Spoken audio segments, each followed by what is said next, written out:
Hola gente, ¿qué tal? ¿Cómo estamos? Bueno, después de un par de días de descanso, necesitaba no hacer más contenido de Star Wars Unlimited para retomar energías.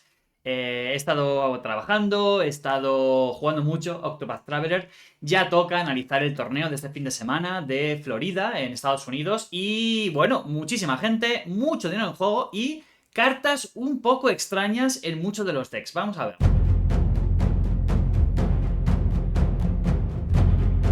Lo primero, bueno, muchísimas gracias tanto a Oscar MB como a Someone, ¿no? Como a ese desconocido que pues se han sumado a apoyar Puente 3 en Buy Me a Coffee, ¿no? Mes a mes van a meter un cafecito, así que muchísimas gracias, serán mencionados en el primer vídeo de cada mes para agradecer nuevamente todo este apoyo, así que muchas gracias. Y bueno, lo primero que tengo que decir es que hay como mucha información rara sobre este evento, ¿de acuerdo? Me he visto varios creadores de contenido de habla inglesa que ya han hecho su propio análisis. Cada uno da unas cifras distintas de participantes, de dinero, de partidas jugadas.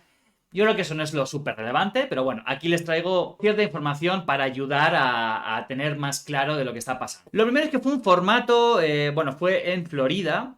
Hubo al final 143 participantes, se jugaron 8 rondas y luego se jugó un top 16. Por tanto, tuvieron que jugarse 12 partidas, ¿no? El que llegó hasta la final. Son 8 rondas, el top 16. Top 8, top 4 y top 2. Sí, eso es. Se está diciendo que fue el primer torneo de $5.000. Esto era si se hubiese llegado al cupo máximo de 166 jugadores.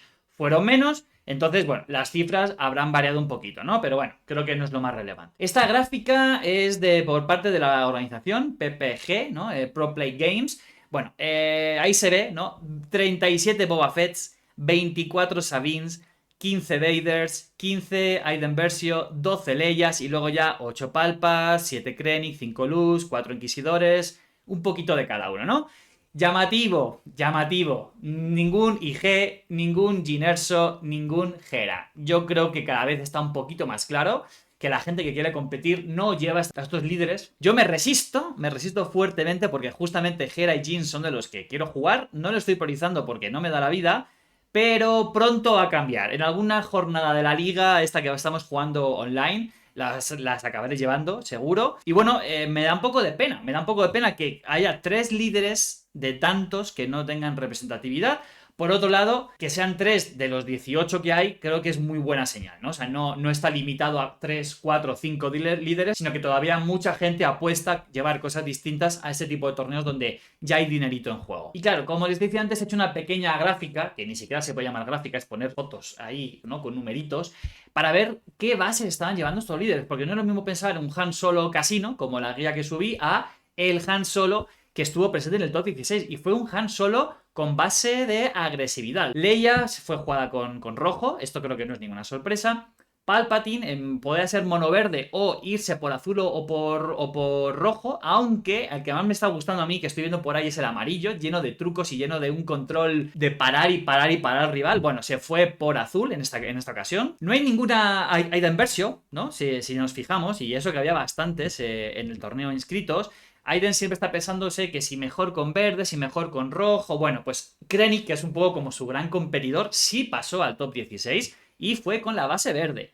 Luke Skywalker pasó con la base verde y no fue con la de 25, ¿vale? Fue con una de vida 30, bueno, interesante. Los 4 Boba Fetts en esta ocasión fueron con bases verdes, ninguno con base amarilla, ninguno mono amarillo, pasó al top 16. Creo que ya se están viendo algunas tendencias. Sabine, bueno, a diferencia de que lo que estamos acostumbrados es que casi todo el mundo estaba jugando últimamente verde, la Sabine amarillo está ganando cada vez más presencia, ¿no? Les dejo por aquí el link que yo hice de una Sabine amarilla, ¿no? De un agro muy explosivo, que, como siempre les digo, estas guías de estos decks no significa que sean el mejor deck del hiperespacio que hay que usar todos y con eso vas a ganar, sino que hay que tomarlo como una base fuerte de algo que yo quiero construir después. Y ahí ya le hago las modificaciones en base a mi meta, en base a mi estilo de juego, en base a mis cartas favoritas. Bueno, una Sabine amarillo se coronó en el top 16 e incluso en el top 16 hubo un mirror con otra Sabine y consiguió pasar al top 8, así que ojito que Sabine amarillo gana entero. Y por último, Vaders, ¿no?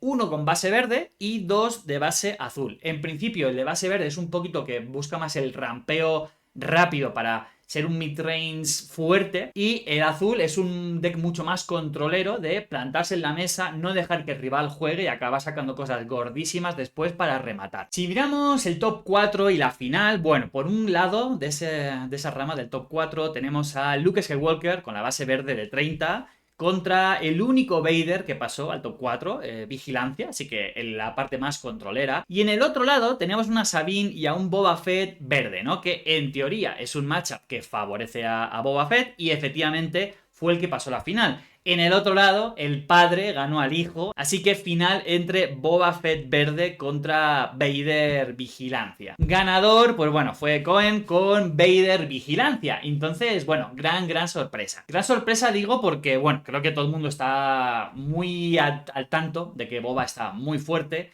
de que Boba, bueno, Boba Verde está dominando en muchos lugares distintos. Es un deck caro sin ser de los más caros, pero sí es un deck que está haciendo frente a muchísimas cosas del meta, ¿no? Y aquí me gustaría hacer un pequeño parón, ¿no? Un pequeño parón para comentar dos cositas. La primera es que vamos a analizar los decks, ¿vale? Y hay cosas extrañas, hay cosas que muchos de nosotros diríamos, ¿por qué esto entra aquí, no? Y leyendo los WhatsApp de los grupos nacionales y demás, es como, pero bueno, ¿qué meta más raro? Allí juegan a otro juego, ¿no? O sea, como incluso un poco casi despreciando, ¿no? Lo que hacen otras personas en otros lados del mundo. Y creo que esto es muy complicado de pensar, ¿no? O sea, creo que es un poco peligroso de tenerlo así en mente, porque parece que el otro es malo y yo soy el bueno, o que el otro país es el malo y en este país es el bueno. Yo dudo que alguien que haya llegado al top 16 en este torneo, top 16 de 143 personas, haya sido por pura casualidad, ¿no? O sea, es muy poco probable que alguien haya llegado al top 16 habiéndose enfrentado a 8 personas malas y de pronto, o bueno, pongamos 6, ¿no? Porque hay gente que se ha metido con un 6-2. Pongamos que te has enfrentado a 6 personas malas a las que les ha ganado o le ha hecho un counter brutal y de pronto llega y se encuentra ahí luchando por un super premio, ¿no? Dudo mucho que haya llegado gente al top 16 con cero preparación. Habrá sido gente que habrá estado testeando mucho sus comunidades, que habrá estado jugando mucho con esos líderes, que no han ido de casualidad con esos líderes al torneo, que tendrán algunas cartas distintas, raras, que nos puedan sorprender, ¿no? Bueno, pues quizá por cosas que están detectando en su estilo de juego o para poder hacer frente a ciertos matchups, ¿no? A ciertos pairings que, por lo que sea, les funciona. Que pueda haber cartas totalmente locas que no tengan ningún sentido para nosotros, puede ser. Ahora las vamos a ver. Pero yo les invito fuertemente a que partan con una mentalidad abierta, ¿no? Y corazón abierto para poder valorar este tipo de opciones. También he escuchado bastante que, buah, es que vi tal partida, hicieron un montón de misplays y que, no sé, seguramente quien lo dijo ha competido muchísimo y tendrá muchísima experiencia. Recordemos, no todo el mundo tiene mucha experiencia compitiendo, ¿no? Hay mucha gente que, incluso aunque tengan mucha experiencia compitiendo, llega a un torneo donde 7, 8 rondas, llegas a la novena, ¿no? Donde ya te empiezas a jugar dinero y un poco también ego, ¿no? Porque tu nombre va a aparecer en muchos canales de YouTube y en Discord y en WhatsApp y no sé qué. De pronto la gente no juega igual. De pronto el cansancio hace mella, de pronto tuviste un mal día de antes, de pronto empiezas a sobrepensar posibles jugadas del rival y entonces condicionas tú mismo tus propias jugadas y empiezas a jugar muy subóptimo. Hay un montón de variables que entran aquí y que creo que es relevante tenerlas en cuenta. Primero, porque el día de mañana puede ser que les pase a ustedes, ¿no? O sea, si yo, por ejemplo, yo llegara aquí al canal a criticar, yo vi la final y parte de la semifinal. El Luke Skywalker tomó decisiones bastante cuestionables desde la tranquilidad de mi casa con un café y mis gatos ahí durmiendo, ¿no?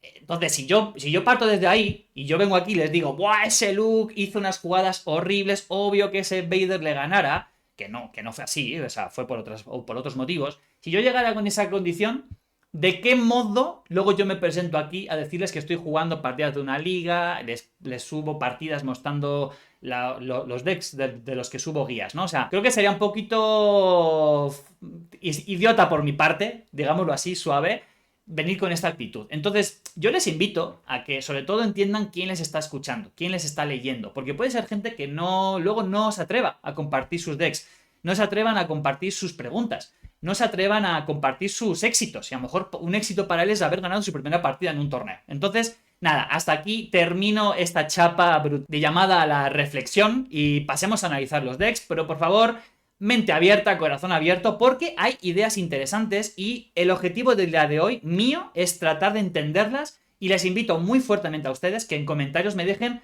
sus ideas de por qué creen que ha podido incluir este tipo de cartas o por qué ha podido pasar esto, ¿ok? Bien, no vamos a analizar todos los decks porque no da la vida, no quiero que este vídeo sea muy largo. Voy a dejar en la descripción del vídeo el link a la página web donde están subidos todos los 16 decks, ¿de acuerdo? Del top 16. Voy a repasar un poco algunos que me parecen interesantes. Por un lado, bueno, este Sabin verde, que me encanta, porque en un torneo tan grande, habiendo ya tantas webs para hacer tu deck y el link y no sé qué, han decidido tomar una foto a la vieja usanza, me parece maravilloso, hasta me motiva más hablar de este deck.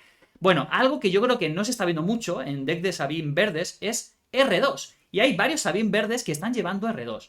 Yo creo que tiene 4 de vida, por tanto, puede ser que consiga lidiar mejor contra algunos enfrentamientos, ¿no? Contra algunos rivales de delante que a lo mejor no le pueden one-shotear a sus unidades. Por ejemplo, Sabin Gren, ¿no?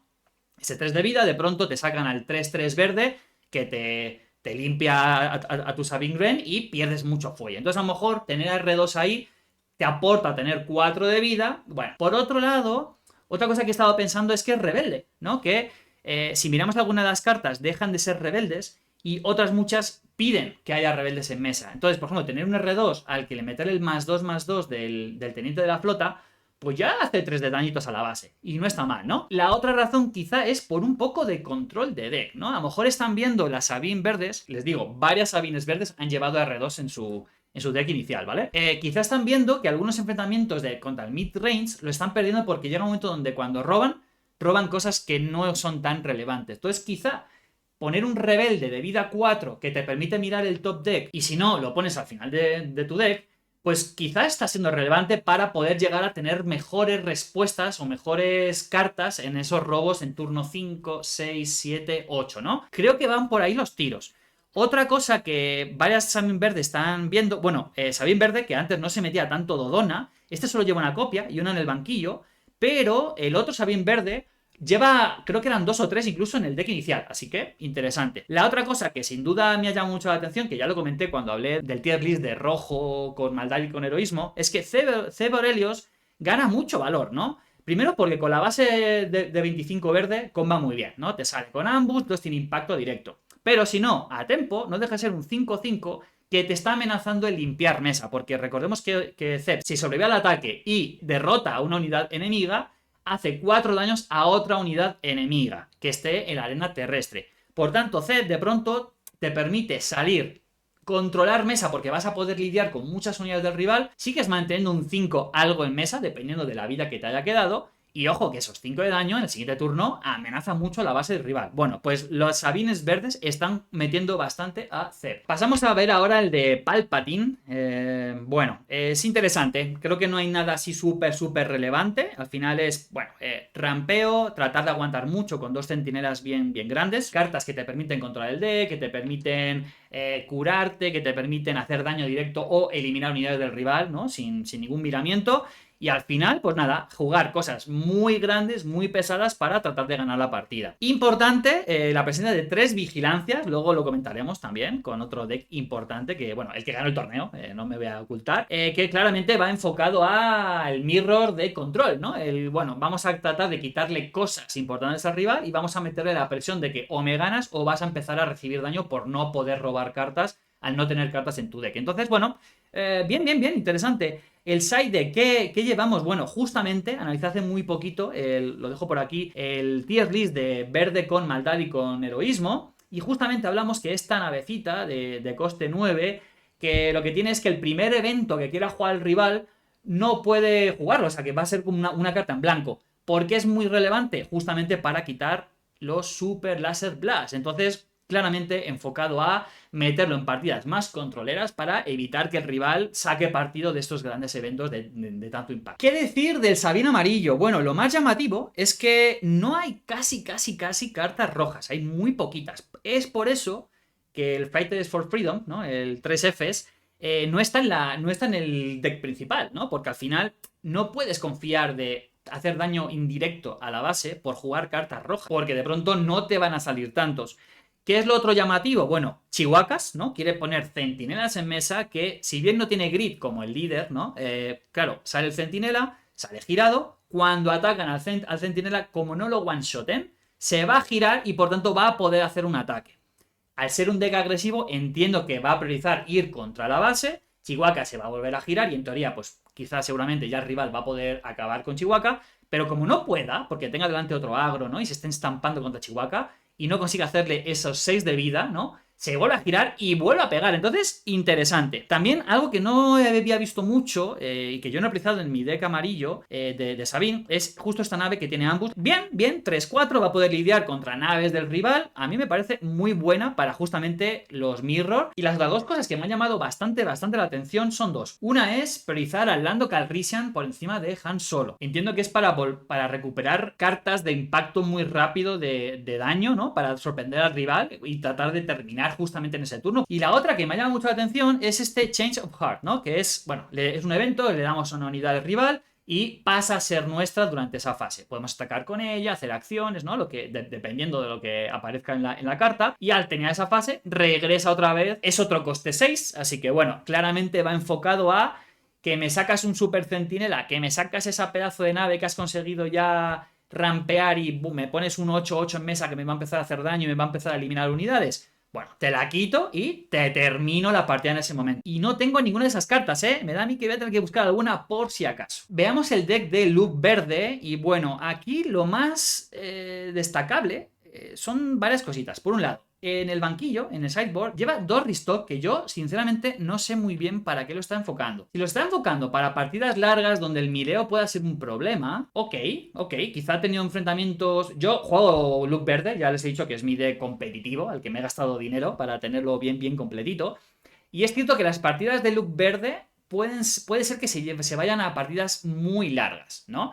Pero nunca he sentido la necesidad de volver a meterme cartas a mi deck, ¿no?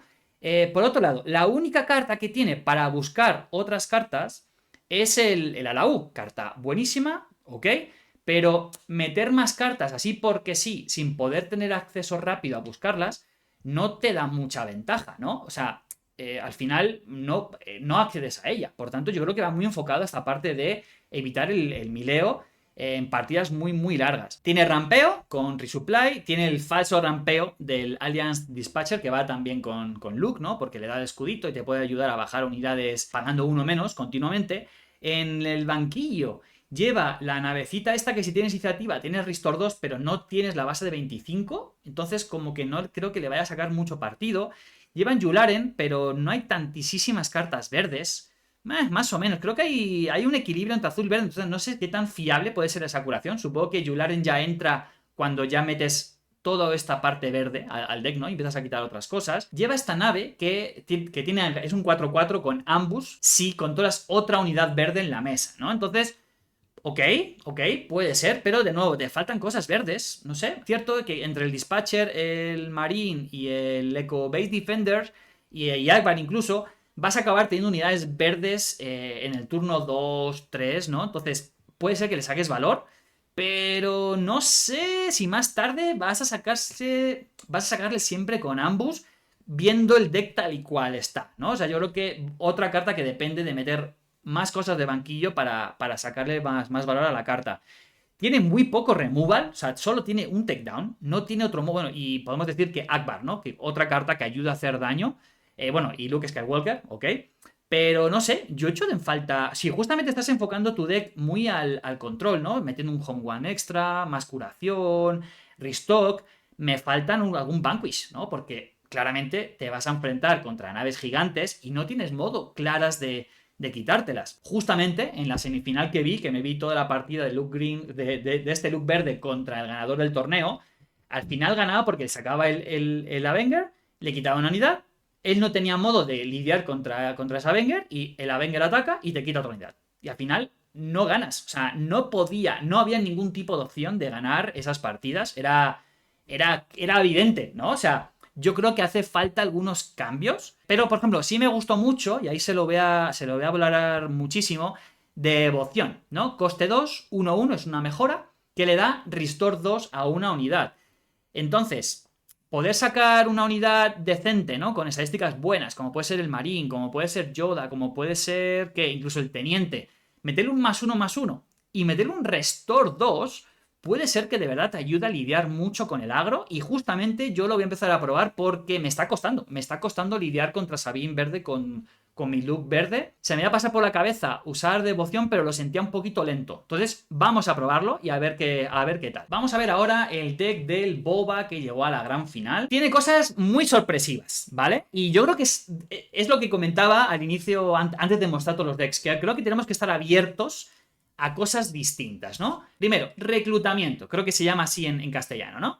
Te permite buscar el tope 5 de tu deck y robar una unidad revelándosela al rival, ¿no? Interesante, ¿no? O sea, si yo veo esto, ¿yo qué pienso? Se lo vi jugar varias veces en la final y no le aportó nada porque creo que la partida ya estaba decidida, ¿no? Cuando ya empezó a jugarla.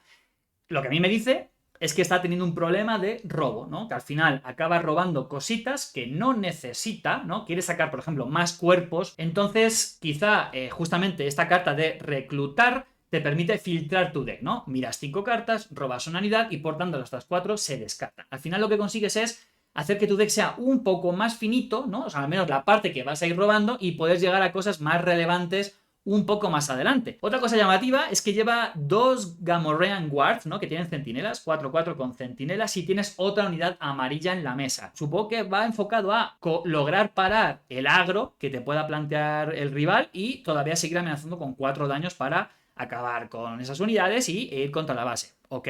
Para la parte controlera, ¿no? Si se enfrenta a deck controleros, que si llegó a la final tuvo que enfrentarse a algunos de ellos, estoy convencido. Lleva Relentless, que es la nave que evita el primer evento del rival, ¿no? Lo tiene que jugar, pero es como una carta vacía, ya lo he comentado antes.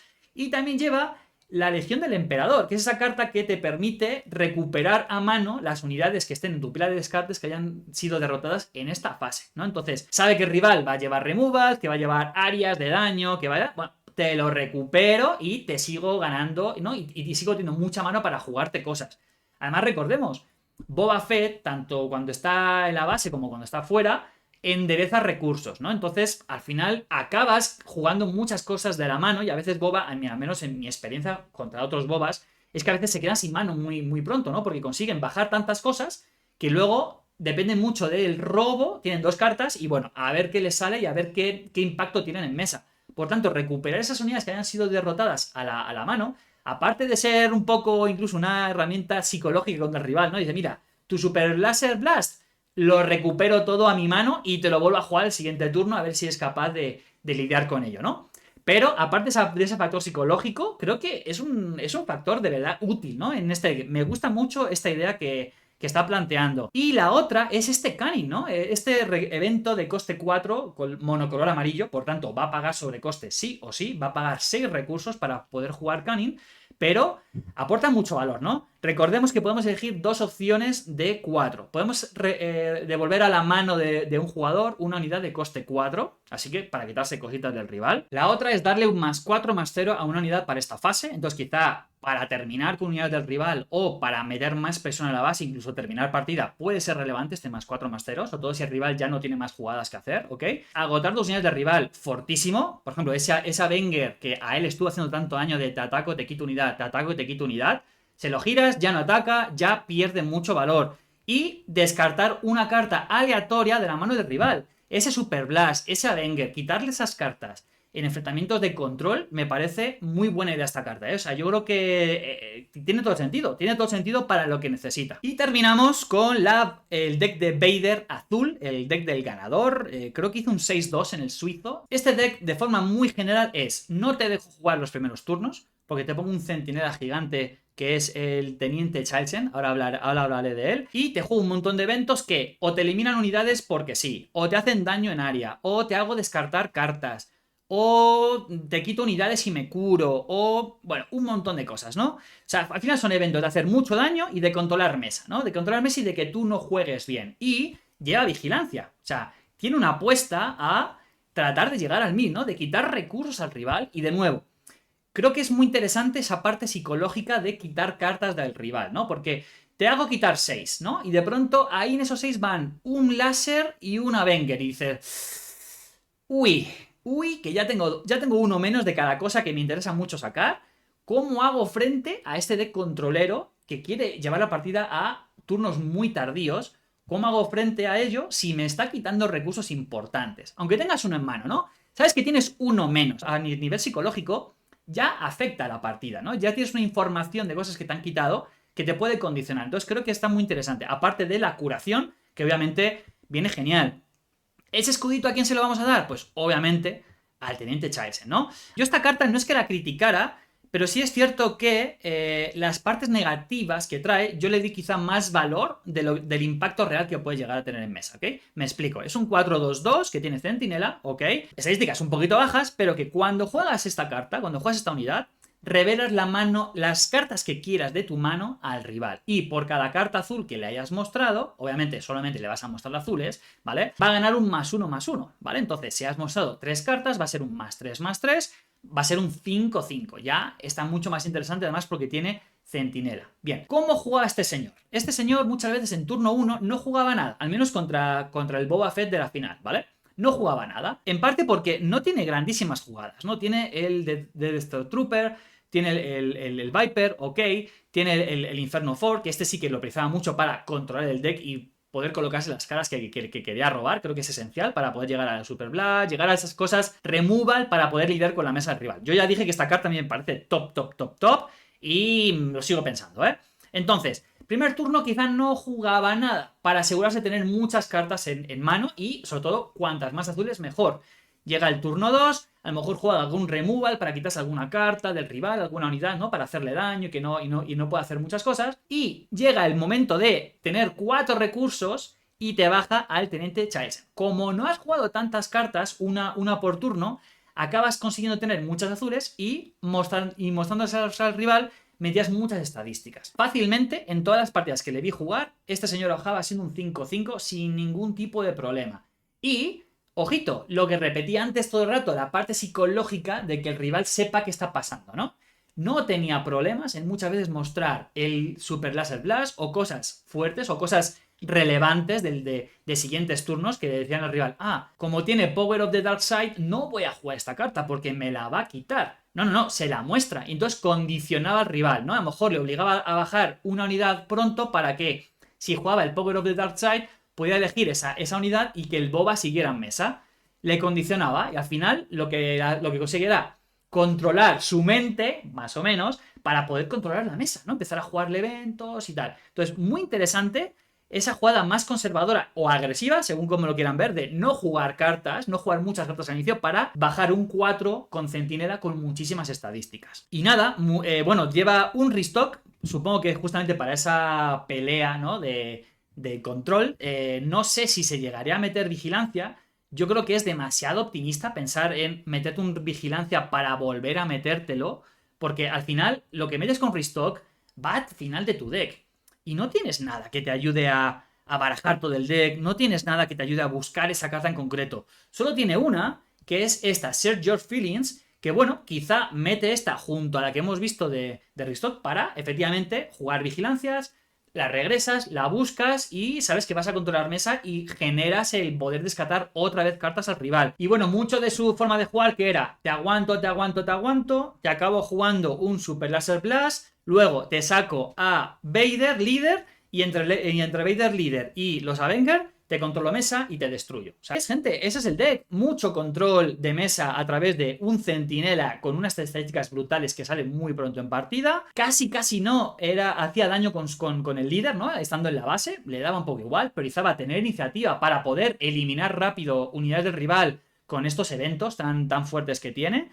Y nada, llegar a limpiarte mesa y te bajo cosas que te hacen más daño y te va controlando mesa hasta que al final de puras estadísticas daño a la base y no tienes forma de ganar. La final fue un 2-0, le pasó por encima al Boba Fett. Es cierto que en la segunda partida el Boba Fett no robó ningún Vader, ¿vale? Que puede haber supuesto, bueno, mucha más presión en mesa y quizá... Y en la segunda partida, que no se está escuchando mucho, tuvo un robo horrible el Boba. De primera, creo que en primer turno no tuvo jugada y eso que hizo Mulligan. y no consiguió llegar a los Vader, no consiguió llegar a cosas importantes y fue una pasada por encima que la verdad hasta se sentía un poquito mal viéndolo, ¿no? Pero bueno, yo hubiese preferido que perdiera 2-0 con todas las de la ley, con todas las herramientas en la mesa, ¿no? Entonces, que puedas recibir un 2-0 en contra, porque en la segunda partida no robaste muy bien o decentemente, no sabe bien, ¿no? Pero bueno, mucho mérito para este Vader azul. Entiendo que es capaz de lidiar perfectamente contra el agro. Al final tiene centinela aquí también por el espacio. Este centinela, claramente, a las Sabines verdes que no llevan tantos sabotadores, le hace mucho daño. Pequeñito, ¿no? Con este que, bueno, contra el agro puede lidiar bastante bien también.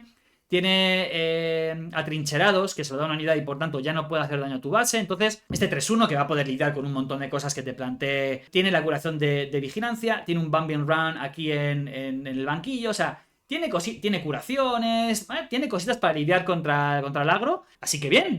Yo estoy muy contento de que un deck distinto haya plantado tanta batalla en el torneo y se haya llevado el torneo, ¿no? Yo creo que jugó muy sólido, lo que yo le vi. O sea, no fue de mérito total del rival o del deck del rival. Así que nada, invitación a que jueguen cosas distintas, a que prueben cosas distintas, que salgan un poco también de la base 25 verde y que traigan mucha magia a sus partidas de Star Wars Unlimited. Muchas gracias, gente, espero que les haya gustado este análisis de torneos. Los otros han funcionado muy bien, veremos qué tal funciona este, sacándolo un poquito más tarde, pero como les dije al inicio, necesitaba limpiar mi mente, centrar un poco en mi trabajo y centrarlo también un poquito en ocio, que no sea solamente Star Wars Unlimited. Gracias, gente, bonita semana, chao.